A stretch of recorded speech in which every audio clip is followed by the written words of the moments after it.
Pause here, my beloved child. Not because you are lost, but because something unseen has been moving around you for a while now, quiet as a shadow, steady as a tide.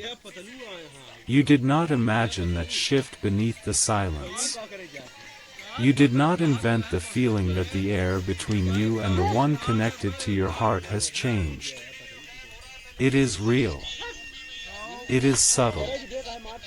It is the kind of change you only notice when you stop chasing answers and start listening to what your spirit has been trying to say all along.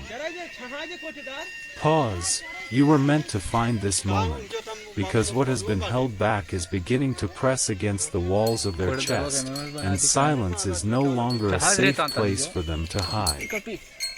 You have felt it lately, haven't you? The way the connection seems different, not necessarily louder, but heavier. Like an unfinished truth is rising from the bottom of the sea, and the water itself is beginning to tremble. You may have told yourself it is nothing. You may have tried to reason it away, to stay dignified, to stay calm, to protect your peace. Yet the energy keeps returning with the same message: something that was avoided is approaching the surface. It is not that they suddenly became brave overnight. It is that fear has started to cost them more than honesty ever could. Because there is a threshold they have been standing at for a long time. An emotional doorway. On one side is the version of themselves that kept you at a distance when feelings became real, who waited for the right time, who called it timing, who called it logic, who called it complicated. On the other side is the version of themselves that finally admits the simplest truth: they have carried you with them even when they acted like they weren't. And right now, my child, they are standing in the middle of that doorway, feeling the weight of every day they chose silence. And the frightening possibility that you might not be standing on the other side waiting anymore. They have always had words for everyone else. Advice.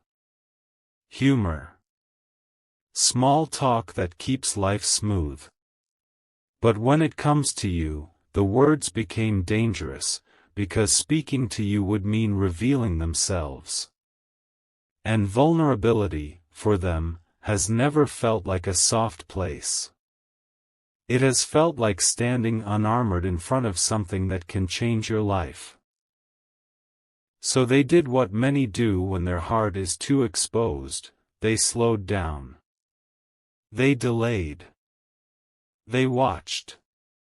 They controlled the distance so they could control the risk. They told themselves, not yet. They told themselves, I need stability first. They told themselves, I don't want to ruin what we have.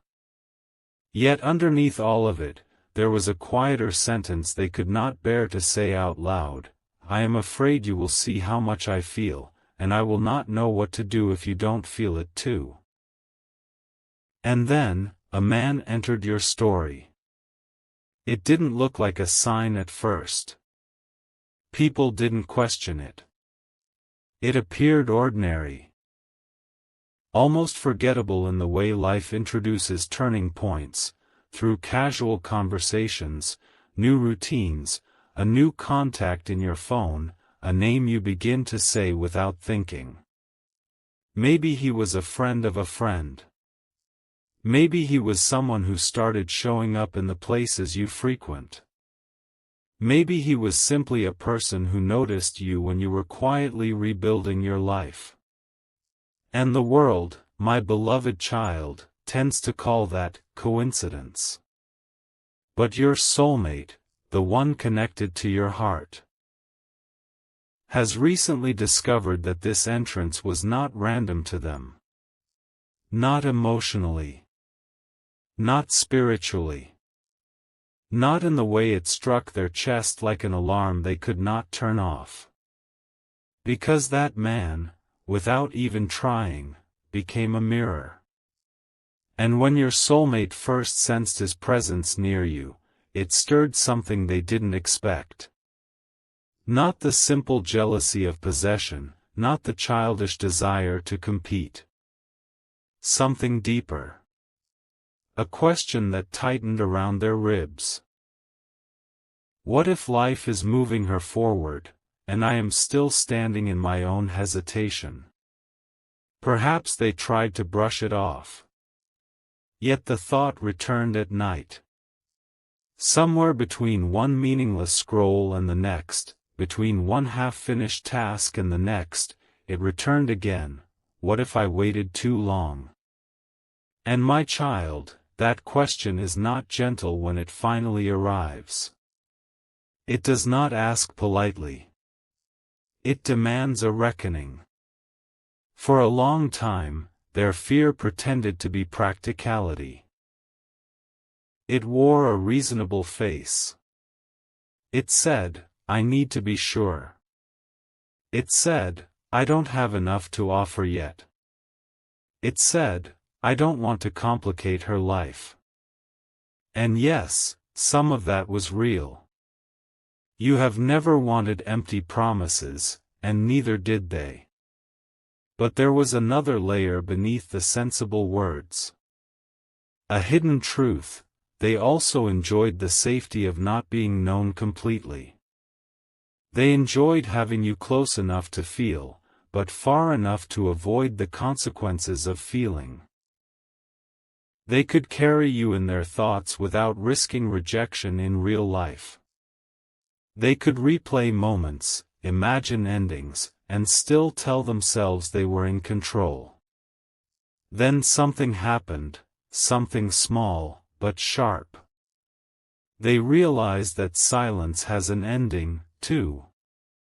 You see, my beloved child, people speak as if the only thing that changes your life is confession. But avoidance also chooses an outcome. Waiting also makes a decision. Every day you do not tell the truth, the world keeps moving. And your soulmate is beginning to understand that while they were trying to find the perfect moment, you were learning how to live without needing their certainty. This is why the energy feels different lately. It isn't because they suddenly stopped caring. It isn't because they replaced you. It isn't because the connection died. It feels different because it has reached a pressure point. The old way, distance, ambiguity, half steps, no longer fits. They can feel it.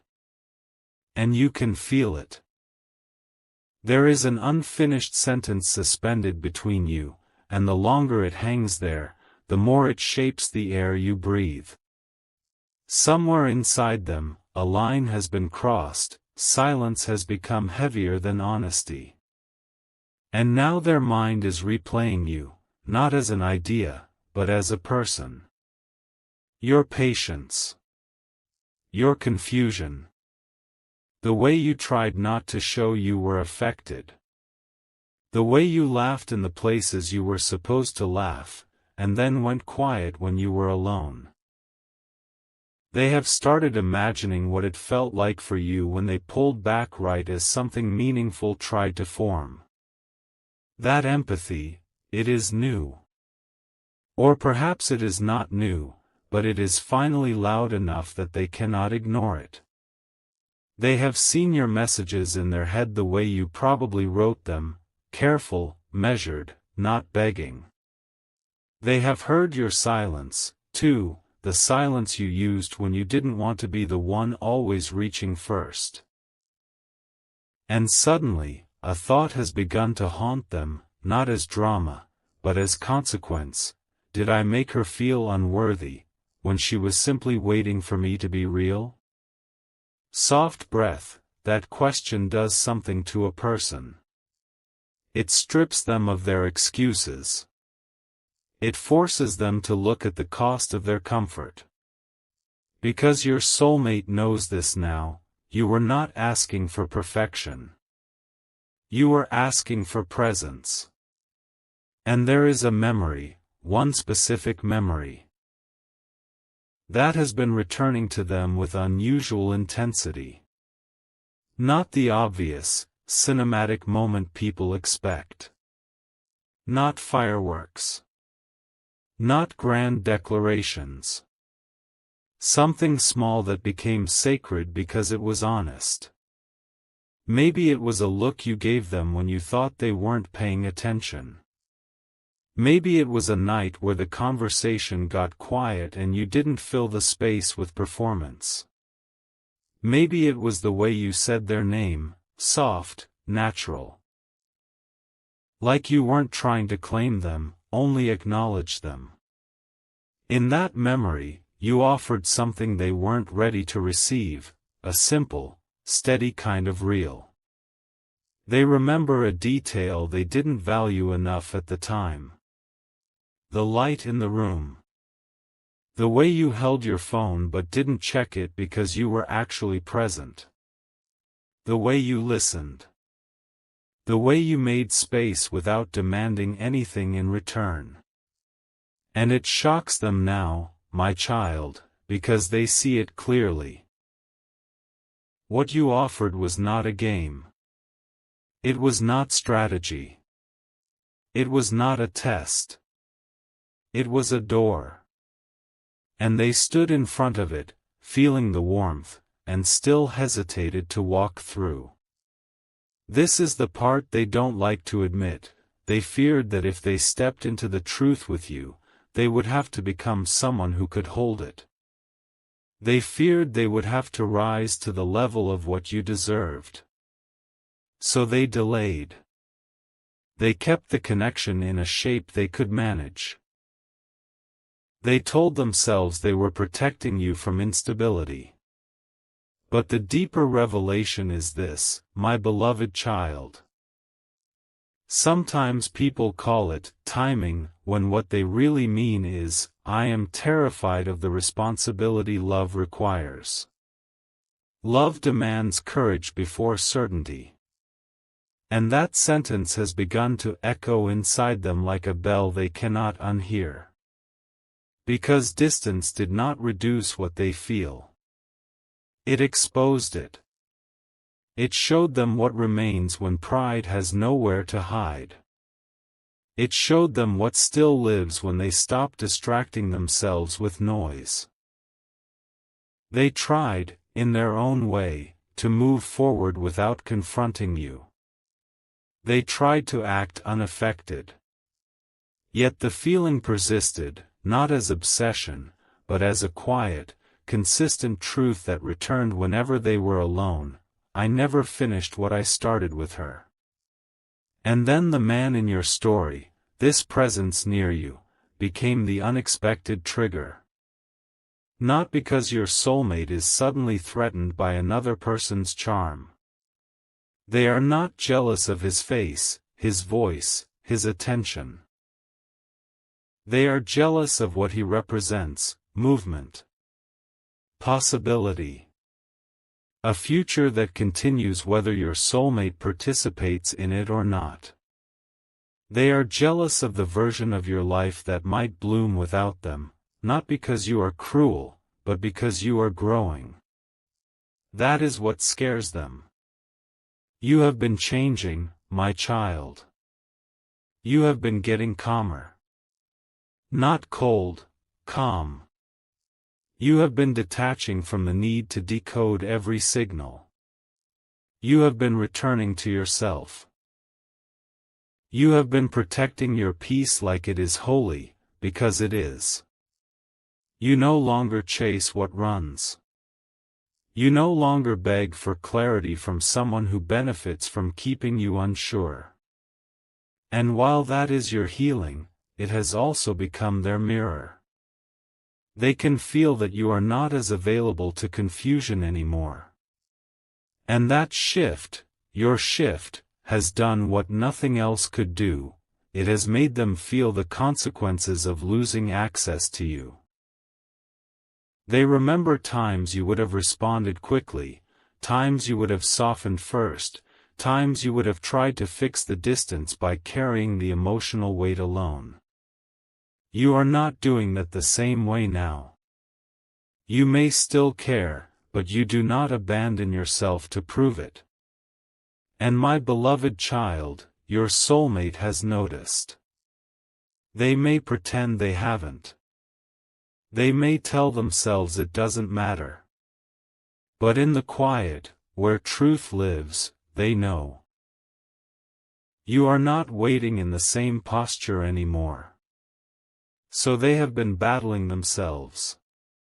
They rehearse conversations in their mind the way people rehearse survival. They imagine calling you, then they imagine your voice being polite. They imagine you being warm, then they imagine you being tired. They imagine confessing everything, then they imagine you asking the simplest question that would unravel their ego, why now? They fear that question because the honest answer is not flattering. The answer is, because I finally felt what it would be like to lose you. And guilt is a heavy teacher. Not because it wants to punish, but because it demands accountability. They know words are not enough. They know you have likely heard beautiful words before, from people who didn't follow them with action. They know you are discerning now. They know you will not be impressed by poetry. They will have to come with something rarer: consistency, clarity, and humility. They will have to accept that they might not be received the way they want to be received. This is what makes the moment sacred, my child. Not the romance. The responsibility. Because for the first time, their desire to speak is not about easing their own discomfort. It is about finally honoring what was real between you, and admitting that their silence had an impact.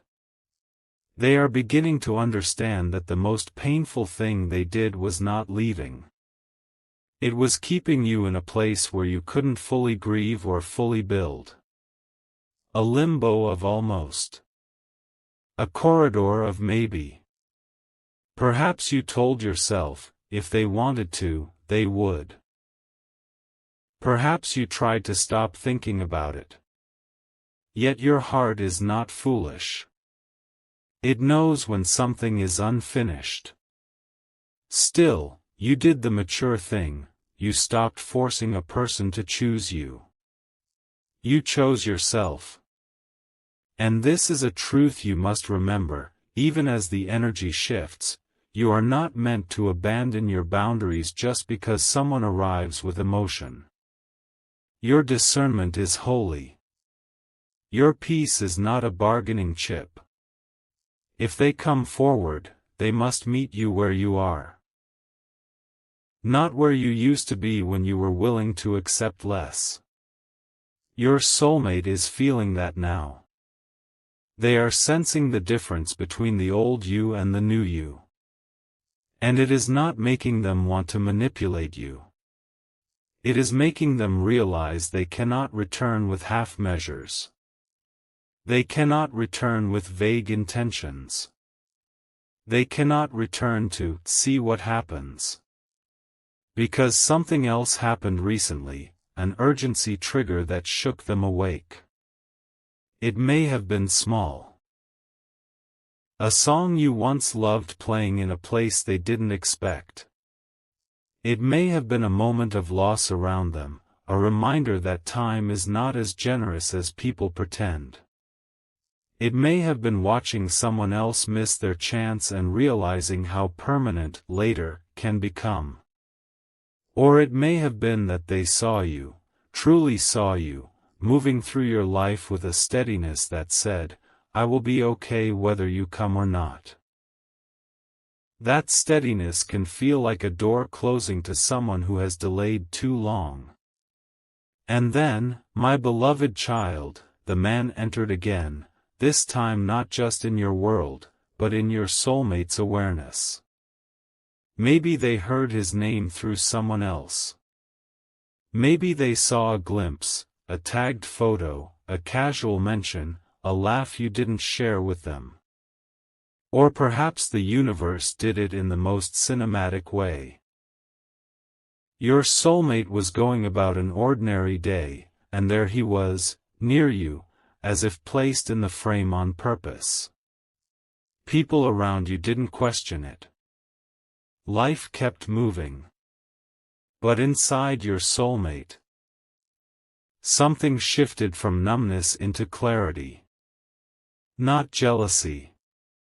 Revelation. Because they began to ask a different question, not, who is he, but, why did he arrive now? What if he wasn't there to replace them, but to reveal them? What if his presence was not a threat, but a message, that you are still desirable, still chosen, still moving forward, and you will not remain paused just because someone else is afraid of depth? And in a way, my beloved child, that man already knows something. He may not speak it out loud. He may not even understand it consciously. But his very presence near you carries an unspoken truth your soulmate can feel. You are not waiting to be rescued. You are not begging to be noticed. You are not sitting at the edge of life hoping someone returns. You are living. And that reality has forced your soulmate to look at the story from a distance, the way you have had to. They have had to watch the narrative without controlling it. They have had to taste the discomfort you tasted, uncertainty, unanswered questions, the ache of not knowing where you stand. And in that discomfort, empathy has turned into something sharper. Regret. Not regret that they loved you. Regret that they withheld it. They have been remembering moments where you gave them openings. The times you offered honesty first. The times your eyes lingered just long enough for them to understand what was being asked without words. They remember the way you tried to make it easy for them to be real. And they remember how they responded, how they gave you partial truth, how they smiled but didn't step closer, how they made you carry the emotional risk alone. Now they see what that did to you. It made you question yourself. It made you wonder if you were too much, too intense, too hopeful. And that is what breaks something in them, privately, where no one can witness it. There was a night, quiet, unremarkable on the outside, where they sat alone with their own story. Curtains drawn back just enough for the world to feel far away. A room lit by a screen and nothing else. Their phone nearby like an object with gravity. They were not performing. They were not talking to friends. They were not numbing themselves. They were simply there, with the truth they avoided. And in that room, my beloved child, they replayed everything from your perspective. They pictured you checking your phone and pretending you weren't waiting. They pictured you deciding not to double text because you refused to lose your dignity. They pictured you trying to interpret their mixed signals like a language you never wanted to learn. And something in them finally admitted what pride would not: I did that to her. Not intentionally. Not cruelly. But carelessly. And carelessness still leaves bruises. So now they are standing at the edge of a choice, and the choice is not about romance. It is about integrity. The kind of integrity that says, if I feel something real, I will treat it with respect. The kind of integrity that stops using uncertainty as a shield. The kind that steps forward even if the outcome is not guaranteed. This is where their inner conflict becomes unbearable, the urge to speak versus the fear that it is too late. Because they do not know what you will say. They do not know how your healing has reshaped your heart. They do not know if that man in your story has become a comfort, a distraction, a possibility, or simply a sign that you are no longer stuck. But they do know one thing now: silence is no longer neutral. Silence has become an ending. And they are not ready to let the ending be decided by fear. So they have been hovering near their phone more than they admit. Picking it up, putting it down. Opening your name, closing it. Typing something, deleting it. Not because they are playing games, but because the moment feels like stepping onto a bridge that might collapse behind them once they cross. A message is a door you cannot pretend you didn't open. A call is a bell you cannot unring. They have been practicing the first line in their head, again and again, like a prayer they do not know how to say. Sometimes it sounds confident. Sometimes it sounds pathetic. Sometimes it sounds too late. And sometimes, it sounds honest enough to scare them. There was one moment, very close, my beloved child, when they almost did it. They were alone. Their phone was in their hand. Your name was there on the screen, glowing like an invitation and a verdict. They stared at it long enough for their thumb to go numb. They typed a few words, then erased them. Typed again, then erased. Their chest felt tight, not because love is painful, but because truth demands surrender. And in that moment, something surprising happened. They didn't only think about what they wanted. They thought about what you deserve. They realized you deserve a message that does not make you responsible for their feelings. You deserve clarity without pressure. You deserve accountability without excuses.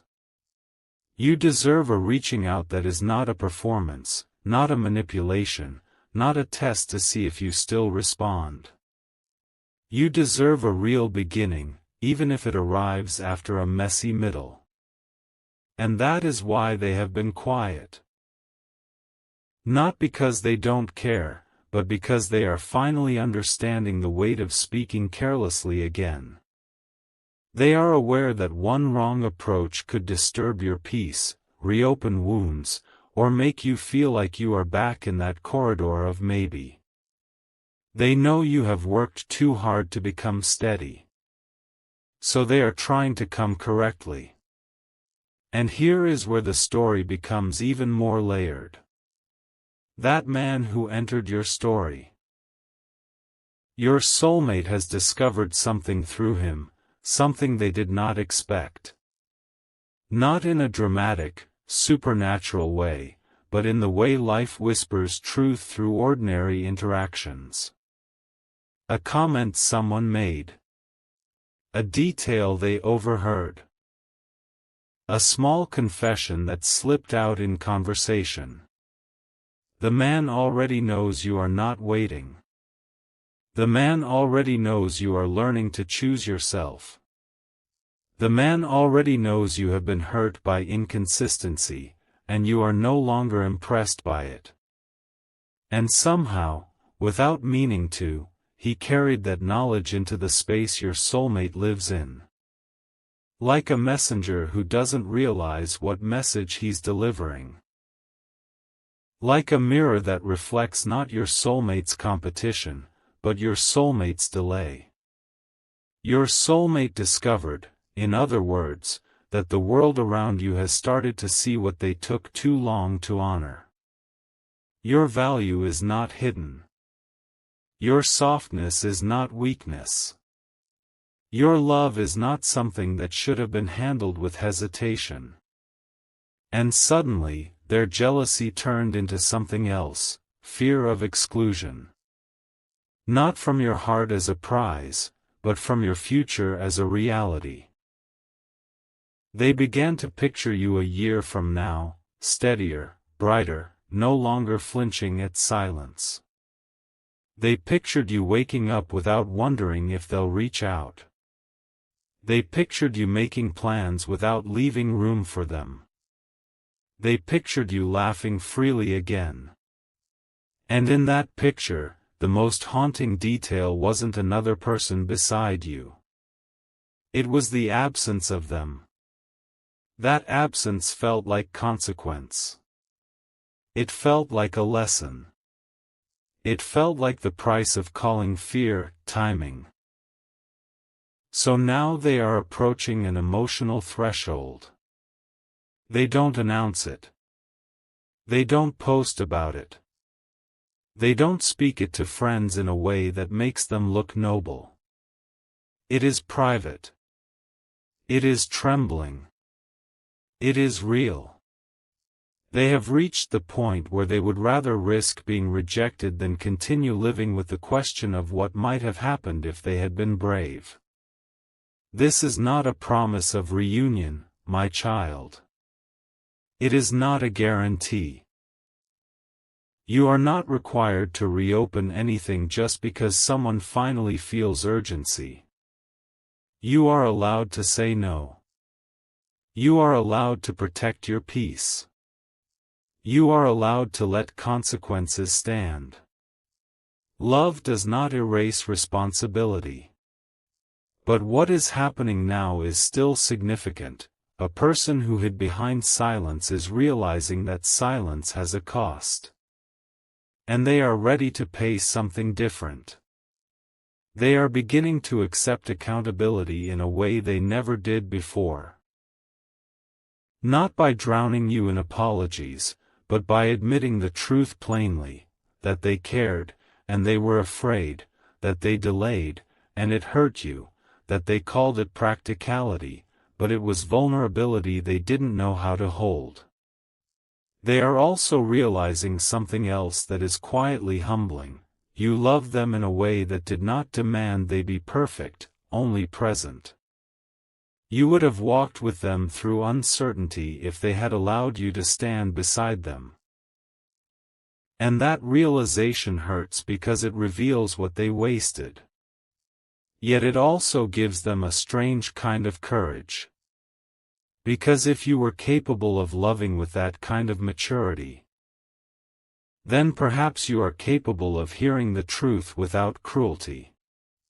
But they still fear the question, why now? So they have been preparing not just a message, but a mindset. No defensiveness. No blame. No vague explanations. No testing your temperature to see how much power they still have. Just truth. They have learned, too late, perhaps, but learned, that love is not proven by intensity. It is proven by consistency.